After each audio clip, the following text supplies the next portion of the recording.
श्रोते हो, युवा स्पंदन या कार्यक्रमामध्ये ऐकूया युवा वक्ते, समाजसेवक, पर्यावरण प्रेमी ॲडव्होकेट सचिन माहोकार यांची धनंजय काळे यांनी घेतलेली मुलाखत. विषय आहे पर्यावरणपूरक राष्ट्र उभारणीत युवक आणि युवकांची भूमिका. या कार्यक्रमाचे सादरकर्ते आहेत विनोद गवळी आणि ही आकाशवाणी अकोला केंद्राची निर्मिती आहे. गुड मॉर्निंग, नमस्कार मित्रांनो. युवा स्पंदन या कार्यक्रमात मी धनंजय काळे तुम्हा सर्व रसिक मित्रांचं अगदी मनपूर्वक स्वागत करतो.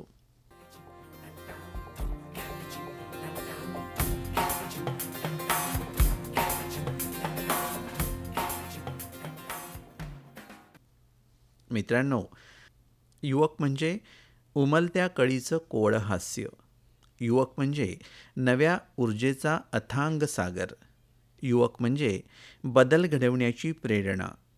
आणि आजचा हा विशेष कार्यक्रम आहे त्या युवा विचारांना, त्या ताज्या उमेदांना आणि समाजाच्या सेवेत झोकून दिलेल्या कार्यकर्तृत्वाला सलाम करण्याचा.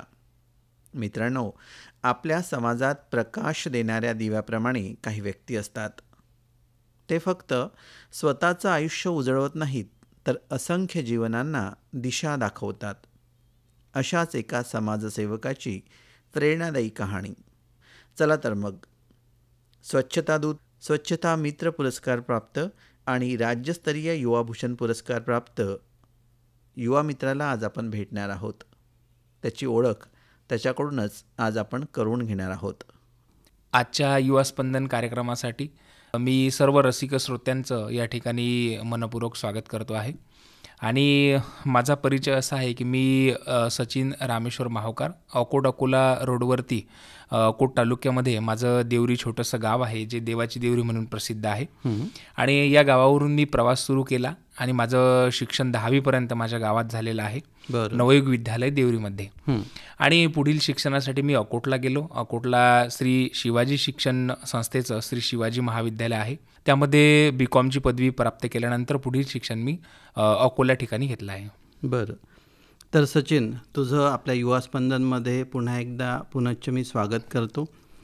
धन्यवाद सर. आपण ग्रामीण भागातून आलेलो आहोत. घराबाहेर पडताना आपण समाजात वावरताना आपल्याला एखाद्या समस्येचा किंवा ज्या समस्या येतात त्या समस्येचा आपण सामना करतो. तर समाजसेवक म्हणून या फील्डमध्ये उतरताना किंवा समाजसेवा करताना तुला कुठल्या कुठल्या समस्या जाणवल्या, म्हणजे तुला या क्षेत्राकडे वळावंसं वाटलं?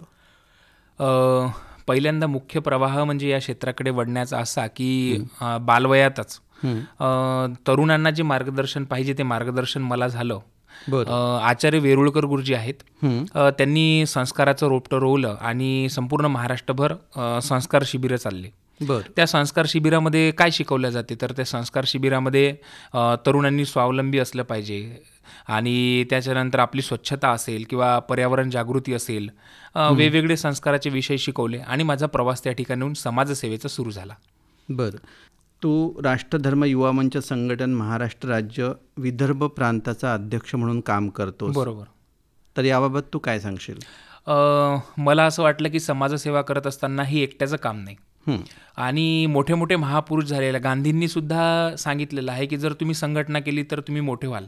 बरोबर. आणि आचार्य विनोबा भावे असतील, त्यांनी सुद्धा तरुणांसाठी किंवा ग्रामीण लोकांसाठी भूदान यज्ञ मंडळ स्थापन केलं. अशा सगळ्या गोष्टींची प्रेरणा घेऊन मला असं वाटलं की तरुणांचं संघटन असलं पाहिजे. म्हणून आचार्य वेरुळकर गुरुजीच्याच माध्यमातून त्यांनी राष्ट्रधर्म युवा मंच जो तरुणांसाठी स्पेशली निर्माण केला. मग याच्यामध्ये शिक्षित तरुण असतील, याच्यामध्ये व्यावसायिक तरुण असतील, उद्योग करणारे तरुण असतील की ज्यांनी आपला वेळ काढून समाजसेवेकडे वळलं पाहिजे, त्या दृष्टीने आम्ही काम उभं केलं. आणि महाराष्ट्रभर कोरोनासारख्या काळामध्ये या युवा मंचांनी अतिशय जोमाने काम केलं आणि आज प्रत्येक माणूस हा समाजसेवेमध्ये काम करताना आम्हाला पाहायला मिळतो आमच्या संघटनेचा. बरं, आता राष्ट्रजागृती अभियान असो, ग्रामशुद्धी अभियान असो, आदर्श गाव निर्मिती यासारखे कार्य तुमच्या युवा मंचाने केलेले आहेत, तुमच्या टीमने केलेले आहेत. याबद्दल तू आजच्या आपल्या मित्रांना, आपल्या युवकांना काय सांगशील? मी आजच्या तरुणांना हेच सांगेल की आजच्या तरुणांनी काहीही जर केलं तर ते साध्य करण्याची ताकद, शक्ती त्याच्यामध्ये आहे. बरोबर. म्हणजे मला असं म्हणावंसं वाटते की तुम्ही जर पाहिलं असेल तर अमिताभ बच्चन आपल्याला काम मिळत नाही म्हणून वापिस निघाले होते. परंतु असा सूर्य उगवला की त्यांच्या जीवनामध्ये असा सूर्य उगवला की त्यांनी म्हणजे आज जर तुम्ही पाहिलं तर फार मोठे नायक ते आपल्याला पाहायला मिळतात. असे असंख्य उदाहरणं तरुणांच्या डोळ्यासमोर आहेत. म्हणून आदर्श गावाची निर्मिती असेल किंवा स्वच्छता अभियान असेल, पर्यावरणपूरक प्रकल्प असतील, हे राबवण्यासाठी आज तरुणांचे हात तिथपर्यंत पोहोचले पाहिजे. बरोबर. म्हणून मला असं वाटतं तरुणांचं संघटन तयार करून तरुणांनी आपलं गाव गणराज्य, आपलं हमारे गाव में हमारा राज, मला असं वाटते की गावामध्ये म्हणजे चराईसाठी जी जमीन असेल, चराई बंदी असेल किंवा कुऱ्हाळ बंदी असेल, व्यसनमुक्ती असेल, दारूबंदी असेल, हे उपक्रम तरुणांनी गावामध्ये राबवले पाहिजेत, जे आम्ही जेणेकरून आमच्यासारख्या तरुणांनी बऱ्याचशा ठिकाणी कार्यरत असताना राबवलेले आहेत. बरोबर, असं मला वाटते.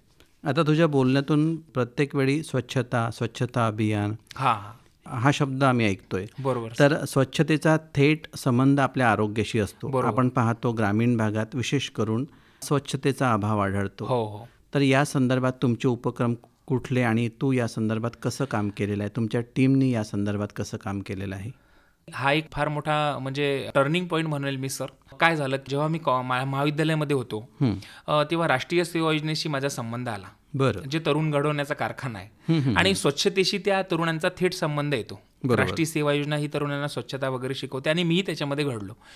नंतर जेव्हा महाराष्ट्र सरकारने एक महाराष्ट्रभर तरुणांच्या जागरणासाठी, जागृत करण्यासाठी स्वच्छता मित्र ही स्पर्धा आयोजित केली. बरोबर. आणि त्या स्पर्धेमध्ये मी जेव्हा सहभागी घेतला तेव्हा मी ती स्पर्धा जिंकलो. नंतर मग सरकारने माझ्यासोबत म्हणजे जिल्हा परिषदांनी एक ॲग्रीमेंट केलं की तुम्हाला गावामध्ये जाऊन जनजागृती करावी लागेल. पंचायत समिती असेल, आशा स्वयंसेविका असतील, अंगणवाडी केंद्र असेल, प्राथमिक शाळा असतील, महाविद्यालयीन शाळा असतील, याच्यामध्ये जाऊन तुम्हाला लोकांना स्वच्छतेविषयी जागृत करावं लागेल, आरोग्य सुविधांविषयी जागृत करावं लागेल.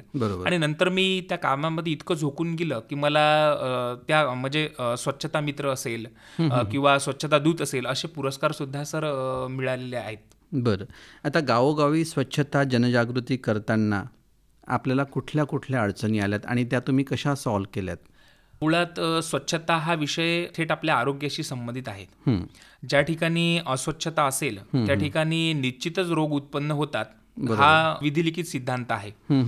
मग आता हे काम करत असताना अनेक संकट, अनेक समस्या आपल्या समोर येत असतात. बरोबर.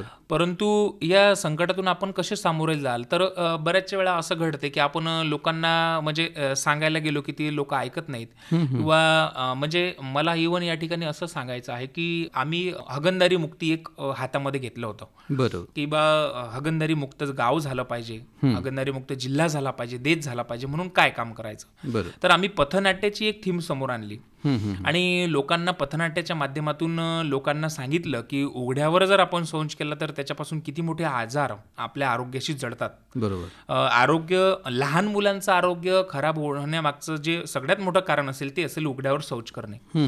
मग स्वच्छ भारत अभियान असेल, त्याच्या माध्यमातून आम्ही काम करत असताना पथनाट्याच्या माध्यमातून मग लोकांना आम्ही ते समजून सांगितलं. पण याच्यामध्ये एक किस्सा असाही घडला की तो मला इथं श्रोत्यांना सांगणं महत्त्वाचं आहे की ज्यावेळी आम्ही हे पथनाट्य केलं आणि लोकांना सांगितलं की तुम्ही संडास बांधले, सरकारने पैसा सुद्धा संडास बांधण्यासाठी दिला, बरोबर, मग तुम्ही त्याचा शौचालयाचा वापर का करत नाही, मग त्याचे दुष्परिणाम काय आहेत किंवा आरोग्य कसं बिघडते आहे, तरुण मुलांना, लहान मुलांना कसं ती वाईट सवय लागते आहे. आणि ते सांगितलं. पण एक किस्सा असा घडला की मग आम्हाला म्हणजे एक छोटी म्हणजे त्या ठिकाणी चालू असताना आमचं पथनाट्य एक आजीबाई आली, तिने आमचा हात धरला आणि आम्हाला तिच्या घराकडे ती घेऊन गेली. आणि मग तिने त्या संडासाला कुलूप लावलेलं होतं. म्हणजे श्रोत्यांना हे लक्षपूर्वक ऐकणं महत्वाचं आहे. मग तिने कुलूप उघडायला लावला आणि बघितलं तर काय आम्हाला वाटलं बा लावलं असेल कुलूप. तर मग आजीने त्या संडासमध्ये, एवढा चांगला संडास होता पण त्याच्यामध्ये अळकणीचं सामान ठेवलेलं होतं, म्हणजे ज्याला गावात भाषेत वापर. मग आजीने सांगितलं की बाबा मी हे मला स्वच्छ करून द्या आणि मी आजपासून याचा वापर करेल. असंही आमच्या समोर घडलं. म्हणून आरोग्य सांभाळायचं असेल तर स्वच्छता हा फार महत्वाचा दागिना आहे जो तुम्हाला सांभाळावा लागेल. आणि सर मला या ठिकाणी असं म्हणजे की जसा वारकऱ्याचा मार्ग हा तुळशीच्या माळेतून जातो तसा आरोग्याचा मार्ग हा स्वच्छतेतून जातो. म्हणून स्वच्छता हे केंद्रबिंदू आपलं असलं पाहिजे. बरं. स्वच्छ भारत स्वस्थ भारत यासारखे अभियान आज आपण देशभर राबवतो, आपलं सरकार राबवते. बरोबर. तर ग्रामीण भागातील स्वच्छतेविषयी तू कसं पाहतो? महात्मा गांधींनी सुद्धा सांगितलं होतं की खेड्याकडे चला. बरोबर. आणि विनोबा भावे सुद्धा खेड्यातून त्यांनी क्रांती भूदान यज्ञ मंडळाची केली. आणि राष्ट्रसंत तुकडोजी महाराजांनी सुद्धा खेड्यातून समृद्धी प्राप्त होते. गाव हा विश्वाचा नकाशा, गावावरून देशाची परीक्षा, बरोबर. आणि गावाची भंगता अवदशा येईल देशा, तुकडोजी महाराजांनी ग्रामगीतेत सांगितलं. म्हणून गाव आदर्श करणं, गाव स्वच्छ करणं, ते पर्यावरणासाठी त्यांना जागृती करणं, हे सर अत्यंत महत्वाचं आहे. बरोबर. आणि मला तुकडोजी महाराजांचं एक भजन या ठिकाणी आठवते आहे की महाराज तर फार स्वच्छतेवर फार सुंदर म्हणतात तरुणांना की चल भाई करे सफाई, कूड़ा कचरा साफ करे, बहुत दिनों का रुका हुआ है मिलकर सुंदर आज करे. म्हणजे सड़ी हुई है फलर सब्जी कौन दिया है डाल यहाँ, मलमूत्रों को बाहर छोड़ा कौन किया बेहाल यहाँ, समझ नहीं आती है इनको अपने घर का काम करे, बहुत दिनों का रुका हुआ है मिलकर सुंदर आज करे. म्हणजे फावडी टोपली ले ले भाई, टिका सभी तो साथ करो, जिनके घर में गंदा होगा हसी खुशी से साफ करो. बरोबर. आणि इतकं सुंदर त्यांनी सांगून ठेवलेलं आहे सर. तर ते सगळं म्हणजे आपलं घरापासून ही सुरुवात करावी लागेल. बरोबर. स्वतःपासून सुरुवात करावी लागेल. नक्कीच. आणि स्वतःपासून जर आपण सुरुवात केली असेल, म्हणजे या देशाचे विद्यमान पंतप्रधान नरेंद्र मोदी जर हातात झाडू घेऊ शकतात, बरोबर, तर मग आपण का नाही? मग आपणही आपलं घर स्वच्छ करण्यासाठी हातामध्ये झाडू घेतला पाहिजे. आणि आपल्याला जे काही स्वच्छता करता येईल ती आपण नित्यनेमाने केली पाहिजे. नित्यनेम फार महत्वाचा आहे. म्हणजे फोटो सेशनसाठी केली आणि फक्त सोडून दिलं असं म्हणून चालत नाही सर. बरोबर. तू आदिवासी भागात काम करताना, तुझे उपक्रम राबवताना, तुमची टीम जी उपक्रम राबवते, तर आदिवासी भागात स्वच्छतेविषयी, पर्यावरणाविषयी, ग्रामशुद्धीविषयी कुठल्या कुठल्या अडचणी तुम्हाला आल्यात आणि तुम्ही त्या कशा दूर केल्यात? सर मला आठवते आहे की आत्ताच जानेवारी-फेब्रुवारी महिन्यामध्ये मी गडचिरोली जिल्ह्यामध्ये काम केलं. बरं. त्या जिल्ह्यामध्ये काम करत असताना मला एक आढळलं आहे की आमच्यासोबत त्या जिल्ह्याचे काही दिवस गडचिरोलीचे जिल्हाधिकारी सुद्धा होते. आणि त्यांना आम्ही आवर्जून सांगितलं की शासनाच्या ज्या योजना आहेत त्या कागदावरच्या योजना या लोकांच्या काळजावर उतरणं फार महत्वाचं आहे. बरोबर. शासनाचे लोक तिथपर्यंत पोहोचणे आणि त्यांना समजून घेणं फार महत्वाचं आहे. एक म्हणजे भाषेचा अभाव असतो, पण आपण त्यांच्यापर्यंत जुळलो तर तो दूर होतो. बरोबर. आता एक म्हणजे आदिवासी विभागामध्ये काम करत असताना अशा समस्या आम्हाला येतात की ते लोक म्हणजे आपण सुटाबुटामध्ये गेलो तर ते लोक आपल्यापासून दूर पडतात. बरोबर. त्यांना असं वाटतं की बा कोणी आलंय काय किंवा आम्हाला कोणी काही करेल काय असे त्यांच्या मनामध्ये. जसं आपण शेतात बुजगावणं तर त्यांना सुद्धा तसंच वाटते. म्हणून त्यांच्यामधला हा न्यूनगंड काढण्यासाठी मग आम्ही त्यांच्या मुलांना, छोट्या छोट्या मुलांना बिस्किट, चॉकलेट वगैरे दिले की ते आपल्या जवळ यायचे. नंतर त्यांचे आई वडील यायचे. नंतर मग त्यांना आपण छोट्या छोट्या गोष्टी सांगायचो.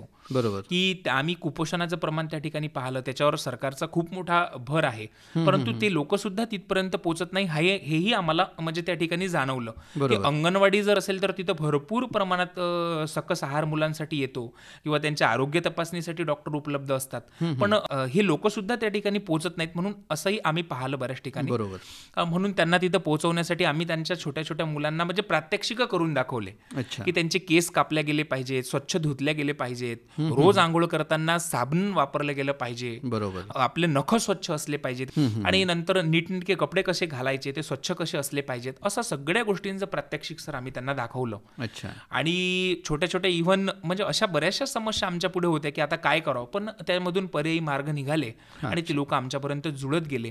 आणि असा एक फार मोठा समूह जुळून आम्ही त्या ठिकाणी गावचे सरपंच असतील, ग्रामसेवक, तलाठी यांना सोबत घेऊन, शासनाच्या लोकांना सोबत घेऊन आम्ही ती एक चळवळ त्या भागामध्ये राबवलेली आहे. बरोबर. म्हणजे तुमच्या टीम सोबतच स्थानिक स्वराज्य संस्था, हो, ग्रामपंचायत यांचं पण तुम्हाला मोलाचं योगदान तुम्हाला खूप छान लाभलंय. बरं, आता ग्रामीण भाग असो, आदिवासी असो किंवा आपला शहरी भाग असो, सर्वात महत्त्वाची आणि मोठी समस्या म्हणजे ती आहे स्वच्छ पाण्याची, शुद्ध पाण्याची, पिण्याच्या स्वच्छ पाण्याची. तर याबाबत तुझं काय म्हणणं आहे? मला असं वाटतं की पूर्वी आपण जर विचार केला तर पाणी हे स्वच्छ असायचं. बरोबर. लोक नदीतलं पाणी, नदी आपण ज्याला म्हणतो त्यातलं पाणी सुद्धा लोक पूर्वी प्यायचे, विहिरीतलं प्यायचे, ते स्वच्छ असायचं. बरोबर. कारण की तिथपर्यंत घाण पोचत नव्हती. परंतु आता पाण्याची कंडिशन फार कठीण झालेली आहे. बरोबर. तुम्ही दूषित पाणी जर पिले तर त्याच्यापासून भरपूर आजार तुमच्यापर्यंत पोहोचतात, आजार जडतात. म्हणून नेहमी डॉक्टर सुद्धा आपल्याला सल्ला देतात की आपण शुद्ध पाणी पिलं पाहिजे. बरोबर. पण प्रत्येक व्यक्तीने जर जबाबदारीने काम केलं नक्कीच. तर मला असं वाटतंय की आपले धरणं असतील, विहिरी असतील किंवा नदी असतील, ओढे असतील, हे स्वच्छ राहण्याचं काम होईल. बरोबर. सगळ्यात महत्त्वाचा मुद्दा म्हणजे आपल्या गावामध्ये सुद्धा आपण क्रांती करू शकतो. नक्कीच. बऱ्याचशा गावामध्ये अशी क्रांती झालेली मला पाहायला मिळते आहे. हो. म्हणजे पोपटराव पवारांचं जर गाव तुम्ही पाहिलं असेल तर त्या हिवरे बाजारमध्ये त्यांनी सगळ्यात पहिलं जर काम कोणतं केलं असेल तर महिलांना भटकंती जी पाण्यासाठी करायची हंडा घेऊन डोक्यावर उन्हात, तर ती त्यांनी बंद केलं. बरोबर. गावात वठे तयार केले, साठे तयार केले, पाणी साठलं पाहिजे, ते स्वच्छ असलं पाहिजे म्हणून जागृती केली आणि लोकांना सांगितले की समाजात पाण्याचं खूप महत्व आहे. आणि जोपर्यंत आपण जागृती करणार नाही तोपर्यंत मला असं वाटते लोकांना ते समजणार आहे. पण आणि सरकारचं पेयजल मंत्रालय असेल किंवा महाराष्ट्र शासनाने स्वच्छता व पाणी पुरवठा मंत्रालय असेल, त्यांच्या माध्यमातून बऱ्याचशा योजना आणल्या. ग्रामपंचायतीपर्यंत, जिल्हा परिषदांपर्यंत त्या योजना पोहोचल्या आणि मला असं वाटतं गावागावात पाण्याची सुद्धा मोठी क्रांती झालेली आज आपल्याला पाहायला मिळेल. आपला भारत देश विविधतेनं नटलेला आहे. अनेक जाती धर्माचे लोक इथे गुण्यागोविंदानं राहतात. बरोबर. तर प्रत्येक समाजाचा, प्रत्येक जातीच्या परंपरा, प्रथा आणि रूढी आहेत. ग्रामीण भागात, आदिवासी भागात आपण काम करताना आपल्याला मुख्य अडचण येते ज्या अनिष्ट प्रथा, रूढी, परंपरा आहेत, त्या चालत आलेल्या आहेत, त्या आपल्या उपक्रमामध्ये कितपत तुम्हाला त्याची अडचण झालेली आहे आणि त्या तुम्ही कशा सॉल्व्ह केल्या? बरोबर आहे. काय आहे सर की सध्या आपण म्हणजे स्मार्ट झालो असं प्रत्येकाला वाटते. हातामध्ये अँड्रॉइड मोबाईल आणले म्हणजे प्रत्येक माणूस स्मार्ट नसतो, तो विचारांनी सुद्धा स्मार्ट व्हावा लागतो. नक्कीच. नक्की. एक महत्त्वाचं की समाजातली आजही अंधश्रद्धा बऱ्याचशा ठिकाणी पाहायला मिळते. मग या अंधश्रद्धेतून वेगवेगळे फाटे फुटताना आपल्याला पाहायला मिळतात. नरबळी असेल, पशुपक्ष्यांची बळी देणं असेल, त्याच्यानंतर जर तुम्ही पाहिलं असेल तर अघोरी असेल आणि मुलांना अंगारे धुपारे देऊन बरं करण्याची एक प्रथा आहे. म्हणजे मी एक आदिवासी भागामध्ये प्रत्यक्ष पाहिलं की एका महिलेला म्हणजे साप चावलेला होता आणि त्या महिलेला साप चावल्यानंतर त्या सगळ्या लोकांनी त्या महिलेला म्हणजे गावात एक छोटंसं मंदिर होतं त्या ठिकाणी घेऊन ते गेले आणि मी पाहिलं तर सर त्यांनी प्रत्यक्ष म्हणजे काळे धागे त्या महिलेच्या पायावरती बांधले आणि ज्याला ब्लेडनी चिरे मारले असं आपण म्हणतो तसं केलं आणि ते रक्त व्हायचं. मग आम्ही त्या लोकांना सांगितलं की अरे बाबा अशाने हे दुरुस्त होत नाही. बरोबर. मग त्यांना आम्ही समजून सांगितलं की यांना गोळ्या द्याव्या लागतील, यांना इंजेक्शन म्हणजे दवाखान्यापर्यंत पोहोचवणं मदत त्यांना आवश्यक आहे, महत्वाचं आहे. आणि मग आम्ही तेव्हा त्या लोकांना संघर्ष केला आणि त्या महिलेला दवाखान्यात नेलं आणि 2 दिवसांनी ती महिला स्वतः चालत गावामध्ये आली. तेव्हा लोक तिच्याकडे पाहत होते. मग संध्याकाळी आम्ही त्या गावामध्ये एक अंधश्रद्धा निर्मूलनपर कार्यक्रम घेतला आणि लोकांना सांगितलं की ज्या ठिकाणी तुम्हाला बाधा होत असेल तर त्या ठिकाणी आपण डॉक्टरपर्यंत पोहोचणं अत्यंत महत्वाचं आहे. आणि त्या लोकांना आम्ही समजून सांगितलं की हे सगळे अंधश्रद्धा आहे किंवा रूढी परंपरा आहे, परंतु ती आता चालत नाही. एखादा कुपोषित बालक असेल तर मी म्हणजे एका घरामध्ये पाहिलं की सर कुपोषित बालक आणि ते लोक त्यांना आहारही देत नव्हते सकस आणि त्याचं वजन करण्यासाठी किंवा त्याला वैद्यकीय सुविधा देण्यासाठी तिथे नेतही नव्हते. तर त्यांची अशी धारणा होती की बा देवानीच आम्हाला असं दिलं. पण नंतर मी त्यांना समजून सांगितलं आमच्या संघटनेच्या लोकांनी की बाबा या आईला सकस आहार कमी पडला. ही गरोदर असताना जो सकस आहार असते किंवा वेगवेगळ्या प्रकारचं मेडिसिन असते ते कमी पडलेलं आहे म्हणून या पोराचं हे कुपोषण वाढलेलं आहे. पण हे दुरुस्त होते. मग त्यांना आम्ही सगळं चित्रावली दाखवली आणि अंगणवाडीपर्यंत त्यांना घेऊन गेलो आणि नंतर मग ते बाळ म्हणजे मी जेव्हा नंतर फोन करून त्यांच्याशी चौकशी केली तर ते बाळ सुदृढ झालेलं मला पाहायला मिळालं. असंही कुठं कुठं जाणवते सर. अच्छा. हो. बरं, ग्रामीण भागामध्ये, आदिवासी भागामध्ये काम करताना तेथील स्थानिक तरुणांचा सहभाग आणि त्यांचा उत्साह याबद्दल तू काय बोलशील? सगळ्या श्रोते मंडळींना सांगायचं आहे की आज तरुणांचा आपण भारत देश म्हणतो आहे. जगात जर पाहिलं तर भारत हा सगळ्यात तरुण देश आहे. बरोबर. आणि स्वामी विवेकानंदांनी सुद्धा तरुणांचा देश म्हटलेला आहे आणि त्यांना सुद्धा अभिप्रेत होतं की तरुणांनी जर काही केलं म्हणजे नरहर कुरुंदकर म्हणतात की हातामध्ये जर दगड घेतला आणि आकाशाकडे भिरकावला तर आकाशाला भगदाळ पाडण्याची ताकद ज्यांच्यामध्ये आहे ते तरुण आहेत. बरोबर. म्हणजे इतके मोठे आपल्या देशामध्ये तरुणांची फौज असल्यानंतर तरुणांनी या कामामध्ये प्रत्यक्ष उतरलं पाहिजे. स्वच्छता असेल, जनजागृती असेल, ग्रामजागृती असेल, आदर्श गावाची संकल्पना असेल, वृक्षारोपण असेल, ह्या सगळ्या गोष्टी आज तरुणांशी कनेक्टेड आहेत. बरोबर. म्हणून मला असं वाटतं APJ अब्दुल कलामांच्या स्वप्नातला भारत जर निर्माण करायचा असेल तर तरुणांनी ह्या गोष्टी अंगीकरणं आज फार महत्वाचं आहे. तर मग नवभारत घडवण्यासाठी तरुणांना जोडणं अतिशय महत्वाचं आहे. तरुणांनी निराश न होता आपलं सगळं संपलं असं मानून न जाता एक मनाची खुडगान बांधली पाहिजे आणि संघर्षमय आयुष्य आपण जगलं पाहिजे. कुठंतरी आपल्याला ध्येयाचं किरण दिसतेच. नक्कीच. हो. बरं, आपला महाराष्ट्र म्हणजे संतांची भूमी, थोर महापुरुषांची भूमी. विशेष करून आपला विदर्भ राष्ट्रसंत तुकडोजी महाराज, संत गाडगे महाराज. तर माझा प्रश्न तुझ्यासाठी असा आहे की राष्ट्रसंत तुकडोजी महाराजांची ग्रामगीता यामधून दिलेल्या समाज नवनिर्मितीचा संदेश आज आपल्या तरुणांना कितपत लागू आहे किंवा कितपत उपयोगी आहे? बरोबर आहे सर. राष्ट्रसंत तुकडोजी महाराजांचं जर तुम्ही साहित्य पाहिलं तर जवळजवळ अर्ध साहित्य राष्ट्रसंतांनी फक्त तरुणांसाठी लिहिलं आहे. बरोबर. म्हणजे राष्ट्रसंत आपल्या भजनात एका म्हणतात की राष्ट्र जागवा, जागृत व्हा तरुणांनो, वीरवृत्तीचा दिवा उजळण्या जागृत व्हा तरुणांनो. म्हणजे तुमच्यातली वीरवृत्ती जर तुम्हाला जागृत करायची असेल आणि देशाला जर जागृत करायचं असेल, देशाला जर परिपक्व बनवायचं असेल, सुजलाम सुफलाम बनायचं असेल, तर तुम्हाला जागृत होणं अतिशय महत्वाचं आहे. मग जागृती कोणती असली पाहिजे? तर देशनिर्मितीसाठी सगळ्यात महत्वाची जागृती आहे तरुणांची सध्या कोणती असली पाहिजे? तर आपण आपल्या जीवनामध्ये जीवन जगत असताना आपण एक नैराश्यामध्ये नसलं पाहिजे, नकारात्मक विचार आपल्यामध्ये नसले पाहिजेत. आपण थोर संत महापुरुषांचे विचार वाचले पाहिजे. अंधश्रद्धा, रूढी, परंपरा, त्याच्यानंतर आपले व्यसनं आहेत, या व्यसनांपासून आपण दूर असलं पाहिजे आणि नेहमी सकारात्मक असलं पाहिजे. आणि तुकडोजी महाराजांनी तरुणांना फार मोठा उपदेश केला. तरुण हा स्वावलंबी असला पाहिजे, त्याच्यामध्ये देशप्रेम असलं पाहिजे, त्याने आपल्या आईवडिलांची नित्यनेमाने सेवा केली पाहिजे, तो इमानदार असला पाहिजे. हे सगळं महाराजांनी भरून ठेवलेलं आहे. म्हणून मला असं वाटतं तरुणांना जर जागृत करायचं असेल तर ह्या सगळ्या गोष्टी राष्ट्रसंतांच्या आपण शिकलं पाहिजे. बरोबर. असं सर मला म्हणजे तरुणांना सांगायचं आहे. खूप छान. बरं, त्याचप्रमाणे संत गाडगेबाबांनी आपल्या प्रबोधनातून जे अंधश्रद्धा निर्मूलन, स्वच्छतेचे धडे दिले आहेत ते आजच्या पिढीला, आपल्याला, तुला, मला कितपत लागू आहेत आणि कितपत योग्य आहे? सर, मला या ठिकाणी आपल्या या कार्यक्रमाच्या माध्यमातून रसिक श्रोत्यांना या ठिकाणी सांगायचं आहे की जगात स्वच्छतेचे जनक जर कोण असतील तर गाडगेबाबा आहेत. बरोबर. ज्या गाडगेबाबांनी आयुष्यभर म्हणजे मिष्टान्न खाल्लेलं नाही, ज्या गाडगेबाबांनी आयुष्यभर सुखसोयी उपभोगल्या नाहीत, पण त्या गाडगेबाबांनी लोकांसाठी अविरत काम केलं आहे. मग गाडगेबाबांचं सगळ्यात मोठं काम होतं की स्वच्छतेचं. स्वच्छता म्हणजे गाडगेबाबांचा म्हणजे खूप महत्वाचा विषय. आणि गाडगेबाबांनी आपल्या संपूर्ण आयुष्यामध्ये लोकांना, तरुणांना हेच सांगितलं आहे की त्यांनी जे संदेश दिलेले आहेत की तहानलेल्यांना पाणी द्या, भुकेलेल्यांना अन्न द्या, आणि ज्यांना वस्त्र नसतील त्यांना वस्त्र द्या, बेघर असतील त्यांना निवारा द्या, हे दशसूत्री त्यांनी सांगितली. बरोबर. हे बघ, वाढतं तापमान, व्यसनाधीनता, बेरोजगारी, अस्वच्छता, याशिवाय सर्वात मोठी समस्या आणि विचार करायला लावणारी ती म्हणजे शेतकरी युवा आत्महत्या. बरोबर. याबाबत तू काय बोलशील? आणि संत गाडगेबाबा, संत तुकडोजी महाराज, थोर महापुरुष यांचे विचार आजच्या युवा पिढीला यासाठी कितपत योग्य आहेत? आत्ता सर आपण जर पाहिलं असेल तर म्हणजे यावर्षी तर भरपूर म्हणजे इतकं मोठं पाणी पडत आहे की शेतकरी ओला दुष्काळ सर्वीकडे पसरलेला आहे.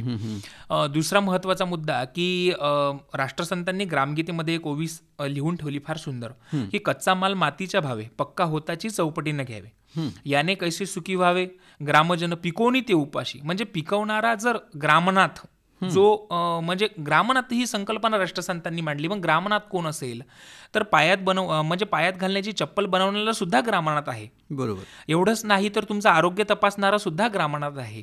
एवढंच नाही तर तुम्हाला म्हणजे धान्य निर्माण करणारा असेल किंवा शेतामध्ये राबणारा असेल, हे सगळी ग्रामनाथाची संकल्पना आहे. मग याला सुखी करण्यासाठी राष्ट्रसंतांनी सांगितलं की उद्योगपूरक व्यवसाय असला पाहिजे, व्यवसायाला जोडधंदा असला पाहिजे. आज शहरीकरण फार मोठ्या प्रमाणावर वाढलंय, म्हणून तरुणांनी आत्महत्या न करता आपल्याला मोठं कसं व्हावं किंवा आपण आपल्या स्वप्नांची म्हणजे फक्त स्वप्न पाहत नाही तर ती म्हणजे आपण अंमलात कशी आणायची. तर मला असं वाटते दुग्ध व्यवस्थापन असेल किंवा कुक्कुटपालन असेल, आज सरकारने रेशीम उद्योगासाठी सुद्धा भरपूर पैसा उपलब्ध करून दिलेला आहे. बरोबर. तेवढंच नाही तर आज म्हणजे आपण पाहिलं असेल तर मशरूमची शेती, याच्यासाठी सुद्धा सरकारने कृषी विद्यापीठांनी फार मोठे डिजिटल वर्ग घेतलेले आहेत मध्यंतरी, आणि लोकांना सांगितलं की या व्यवसायाकडे आपण वळलं पाहिजे. आज बरीचशी क्रांती झालेली आहे. म्हणून या नैसर्गिक संकटांना आपण तोंड देऊन याच्यामधून पर्यायी मार्ग आपण कसा काढावा, तर मला असं वाटते फळबागा असतील किंवा वेगवेगळ्या पद्धतीनं आज लोकांना म्हणजे आपण स्वतः काहीतरी उद्योग करू शकतो का, किंवा स्वतः आपल्या शेतामधले संत्र्यांच्या माध्यमातून ज्यूस काढून तो मार्केटमध्ये विकू शकतो का, प्रक्रिया करून, असं काही आपल्याला करता येईल काय. म्हणून आज शेतकऱ्यांसोबत सगळा देश उभा आहे. बरोबर. तुम्ही जर पाहिलं असेल तर महाराष्ट्रातील अनेक मठ मंदिर आहेत, त्यांनी सुद्धा शेतकऱ्यांना मदत दिली. म्हणून शेतकऱ्यांनी असं आपण एकटा आहो म्हणून असं समजू नये. सगळं प्रशासन असेल किंवा लोकांमध्ये लोक चळवळीचं काम करणारे सगळ्या चळवळी असतील, ह्या सगळ्या आज शेतकऱ्यांसोबत उभ्या आहेत. फक्त शेतकऱ्यांचा आत्मविश्वास वाढवणे आणि आत्महत्या हे आपल्या जीवनात पाप ठरेल. कारण आपण तो विचारही आणणे म्हणजे पाप आहे. एवढं मोठं आपल्याला देवाने जीव दिलेला असल्यानंतर आपण जर आत्महत्या करत असू तर मला असं वाटते चुकीचं वाटते. म्हणून एक प्रकाश किरण निघेल की जो तुम्हाला क्रांती कडून देईल किंवा तो तुम्हाला तुमच्या मार्गापर्यंत अविरत पोहोचवेल, म्हणून आपण प्रयत्नरत असलं पाहिजे. बरोबर. थोडक्यात काय तर युवा शेतकरी असो किंवा आणखी युवक असो, त्यांनी आपल्या शेतीशी जोडधंदा करून सकारात्मक विचाराने बरोबर आपण थोडंसं नॉलेज घेऊन आपली शेती किंवा जोडधंदा करून आपण याच्यातून मार्ग काढू शकतो. सचिन, जाता जाता तू आपल्या युवा मित्रांना काय संदेश देशील, काय सांगशील? मी आजच्या या कार्यक्रमामधून, युवा स्पंदन या कार्यक्रमामधून युवा मित्रांना हेच सांगेल की आपण नेहमी सकारात्मक असलं पाहिजे. दुसरा महत्त्वाचा मुद्दा की ज्या आई वडील ज्यांनी आपल्याला घडवलं त्यांची नित्यनेमी इमानदारीनं आपण सेवारत असलं पाहिजे. तिसरा अत्यंत महत्त्वाचा मुद्दा मला या ठिकाणी सांगायचा आहे की व्यसनापासून आपण दूर राहिलं पाहिजे. आज व्यसनाने अनेक लोकांचे आयुष्य म्हणजे बर्बाद झालेलं आपल्याला पाहायला मिळते. म्हणून आजच्या तरुणांनी पर्यावरण जनजागृती असेल, स्वच्छता मोहीम असेल किंवा महिला सबलीकरण असेल, यासाठी सुद्धा आपण समाज जागृतीसाठी वेळ देणं अत्यंत महत्त्वाचं आहे. की जेणेकरून आपलं राष्ट्र, आपला देश, आपलं गाव, आपला जिल्हा आपण सुजलाम सुफलाम करण्यासाठी अविरत कटिबद्ध राहू, असा संदेश मला आजच्या या कार्यक्रमामधून तरुणांना द्यायचा आहे. बरं सचिन, गप्पा तर खूप मारायच्या तुझ्याशी, पण मला घड्याळाचा काटा खुणावतोय की आपली कार्यक्रमाची वेळ आता संपत आली आहे. पण तू आज आमच्या स्टुडिओमध्ये आला, आपल्या मित्रांशी एवढ्या छान गप्पा केल्यात, आम्हालाही पण तू छान छान गप्पा सांगितल्यात, गोष्टी केल्यात, तर त्याबद्दल तुझे खूप खूप धन्यवाद. तुला तुझ्या पुढील भविष्याच्या उपक्रमासाठी खूप खूप शुभेच्छा. नमस्कार. मी सर्व रसिक श्रोत्यांचा या ठिकाणी आभार मानतो आहे. नमस्कार. रुक जाना नहीं तू कहीं हार के, कांटों पे चल के मिलेंगे साए बहार के. रुक जाना नहीं तू कहीं हार के, कांटों पे चल के मिलेंगे साए बहार के. ओ राही ओ राही ओ राही ओ राही ओ राही ओ राही ओ राही ओ राही.